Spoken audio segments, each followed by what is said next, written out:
안녕하십니까. 이번에 은평을 재선거에 출마한 천호선입니다. 지금 이곳은 이 지역의 대표적인 사찰인 진관사 계곡입니다. 일부러 이곳에 찾아와서 여러분들께 인사를 드립니다. 한여름에 7월 28일이죠. 휴가의 한복판입니다. 정말 더운 여름에 이 은평만 서울에서 선거를 치르게 됐습니다. 여기 선거가 생기게 된 이유는 잘 아시겠지만 여러분들이 2년 전에 뽑아주셨던 문국현 의원이 의원직을 상실하게 됐기 때문입니다. 여러분들은 상당히 곤혹스러워 하시기도 하고 이번에는 어떤 선택을 해야 될까 고민도 많으실 걸로 알고 있습니다. 여러분들은 여기서 40년을 살았고 20년 정치활동을 했고 그리고 3번의 국회의원을 했던, 게다가 이명박 정권의 실세인 이재호, 지금 또 후보가 되셨죠. 이재호 씨를 3번 당선시켜 주셨지만 지난번에 여러분들이 그분을 심판했습니다. 큰 이유는 당시 대운하 정책을 앞장서서 전도사라고 자처했던 분에 대한 평가이기도 했고요. 또 그 오랫동안 권력의 실세이고 지역에서 여러 번 국회의원을 했음에도 불구하고 매우 친서민적인 스타일을 갖고 계시지만 실제로 지역을 위해서, 서민을 위해서, 또 국회에서 정치 발전을 위해서 한 것이 거의 없다는 평가 때문에 여러분들한테 굉장히 낯선 인물이지만 신선한 문국현 씨를 선택하셨습니다. 그런데 또 고민이었습니다. 이 문국현 씨가 이 지역에 잘 나타나지 않았고 또 재판에 얽매여 있었고 결국엔 그리고 의원직까지 상실하게 됐습니다. 여러분들이 특별한 고민을 다시 하시게 됐습니다. 지금 은평을 선거는 전국이 쳐다보고 있습니다. 여러 가지 의미가 있겠습니다만 가장 첫 번째 의미는 이명박 대통령의 오른팔, 정권의 실세, 그리고 4대강의 원조인 대운하의 전도사임을 자처하던 분을 어떻게 평가할 것인가 라는 문제가 있고요. 또 우리 지역으로 돌아와서는 누가 앞으로 은평의 발전을 이끌어갈 수 있을 것인가 라는 고민도 있습니다. 그리고 지금 정치에 대한 불신이 굉장히 많은 상태에서 누가 당선돼야 정치의 변화의 바람, 야권의 변화의 바람이 불 수 있을 것인가 라는 고민도 또한 있습니다. 이렇게 생각합니다. 만일 이번에 이재호 후보가 다시 당선된다면 그것은 지난 6월 2일 지방선거에서 나타났던 국민의 민심을 우리 은평에서 거꾸로 돌려놓고 이명박 정권에게 면죄부를 주는 일이 됩니다. 아시다시피 6월 2일 이후로 이명박 정권은 아무런 반성이 없습니다. 오히려 더 극심해져 가고 있습니다. 그 횡포가. 이번에 반드시 다시 한번 심판하고 마지막 경고를 주어야 합니다. 이것이 첫 번째 의미입니다. 그렇기 때문에 선택은 분명합니다.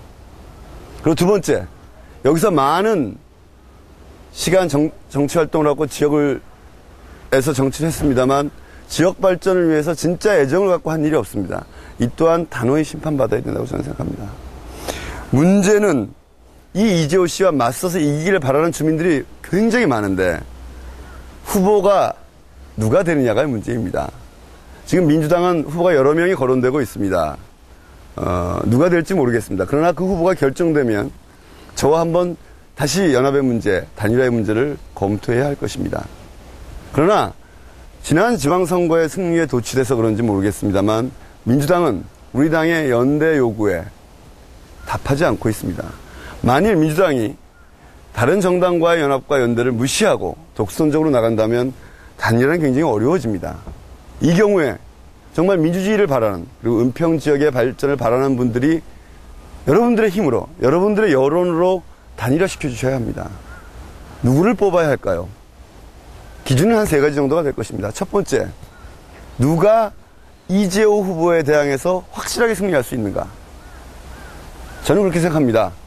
이재호 후보에 대항해서 확실하게 싸울 수 있는 사람, 젊은 사람이어야 하고, 또 이명박 대통령의 분신이라면 노무현 대통령의 뜻을 잇겠다는 사람과의 대립각, 이런 것들을 분명히 세워야 하고 젊은 사람의 표를 얻을 수 있기 때문에 저는 제가 지금 민주당에서 거론되는 그 누구보다도 이재호 씨를 꺾을 수 있는 가능성이 훨씬 높은 사람이라고 봅니다.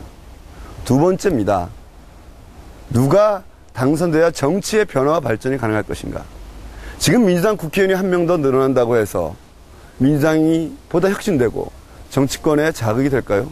만일 연합을 해서 국민참여당의 천호선이 된다면 저는 정치권에 새로운 신선한 자극이 되고 그리고 민주당의 변화의 바람을 불러일으키고 야당이 연합해서 2012년에 대선에서 정권 교체를 할 수 있는 가능성을 발견할 수 있다고 생각합니다.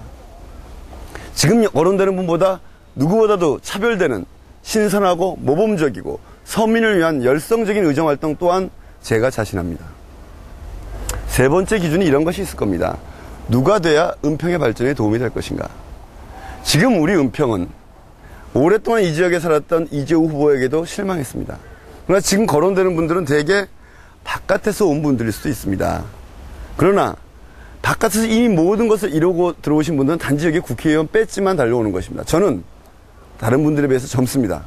저는 이곳에 오면서 북한산 가까이 산다는 것에 대한 기쁨을 갖고 왔고 은평에 살지는 않았지만 은평에 대해서 잘 알고 있는 편입니다. 저는 젊습니다. 은평에 대해서 공부하고 은평에 대해서 10년, 20년 이 지역 발전을 위해서 일하고 그리고 은평과 함께 성장하고 은평과 함께 정치적 운명을 같이 할 것입니다. 정말 이 지역에 뿌리 내릴 수 있는 새로운 사람을 키워주십시오. 이것을 부탁드립니다. 여러분들께 다시 한번 부탁드립니다. 누가 은평의 발전을 위해서 또 은평의 정치적 명예를 지킬 수 있을 것인가? 결론은 분명합니다. 여러분들이 만들어 주십시오. 최선을 다하겠습니다. 은평 바닥을 땀으로 적시겠습니다. 감사합니다.